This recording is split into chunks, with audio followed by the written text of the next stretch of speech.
মানে মাথা, আই মানে চোখ, ফেস মানে মুখ, টুট মানে দাঁত, বেলি মানে পেট, হ্যান্ড মানে হাত, ইয়ার মানে কান, নোজ মানে লাক, লিপ মানে ঠোঁট, টুট মানে জিভা, লেগ মানে পাও, ব্যাক মানে পিঠ, রাইস ভাত, ফিশ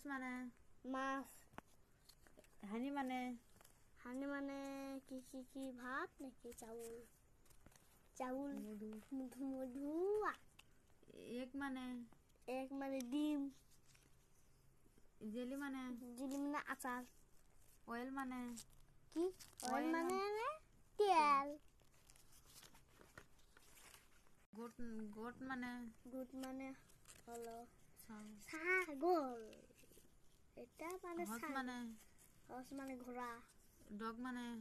ডগ মানে কুকুর, ক্যাট মানে বিলাই, কাউ মানে গরু,